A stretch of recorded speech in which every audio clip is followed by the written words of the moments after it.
nnukwu onyeisi nke ụlọọrụ ahụ na-arụ na ngalaba na-elekọta ụmụ akụrụngwa ahụ na-enye aka ịkwalite okuku ume mmadụ bụ Oriakụ Nwakamma Arinze ekwupụtago na ọ ga-eme ihe ọbụla o nwere ike iji wee hụ na ndị Anambra na-eriterere site na ya bụ akụrụngwa. Oriakụ Arinze kwere nkwa oge otu kọmitii na-ahụ maka okwu gbasara ahụike n'ụlọ ọgbakọ omebe iwu nke Anambra steeti mere njem wee kpọtụrụ ya na ụlọọrụ ya dị na mahadum Chukwuemeka Odumegwu Chukwu Bamakụ Ọka, ebe Chibụzọ Okoye ga-esikọtapụrụ gị akụkọ a.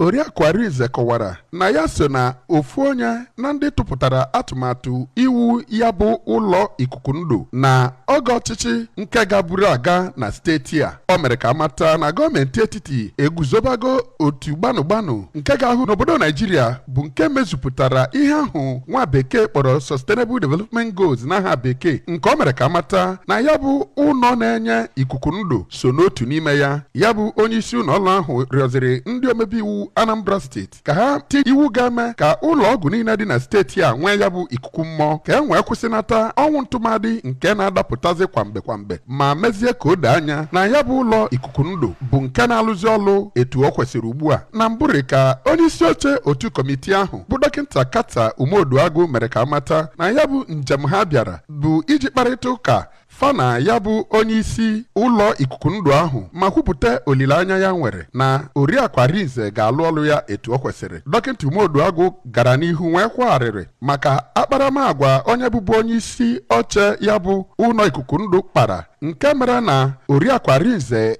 ebidobeghị ọlụ otu o kwesịrị ekwesị, ma gwazie gọvanọ Chukwuma Soludo ka ọ dụọ ya bụ nwa amadi ọdụ etu o kwesịrị. Otu onye sokwa na ya bụ otu ma bụrụ onye na-anọchite anya njikọ ka 1 n'ụlọ omebe iwu steeti a bụ Maazị Timothy Ifedioramma kwere nkwa na ndị omebe iwu steeti a ga na-akwado Oriakụ Arinze ma hụkwa enweghị afọ ojuju maka ya bụ agwa onye bụbu onye isi ụlọ ọrụ ahụ kpara, nke mere ka ha bụ ndị omeiwu bụrụ ndị enyeghị oche mgbe ha batara na ya bụ ogige ikuku ndụ. Onye nke ọzọ bụkwa onye otu ahụ bụ Maazị Onyebuchiọfọ, onye na-anọchite anya otu Ekwusigo, kwuru na Oriakụ Arinze nwere ihe niile a chọrọ iji wugharị ya bụ ogige ikuku ndụ, kpozie okwu ka onye ọbụla nye ya nkwado site na Anambra State Medical Oxygen Production Plant nke dị n'Amakụ Ọka. Aha m bụ Chibụzọ Okoye maka akụkọ ụwa ABS.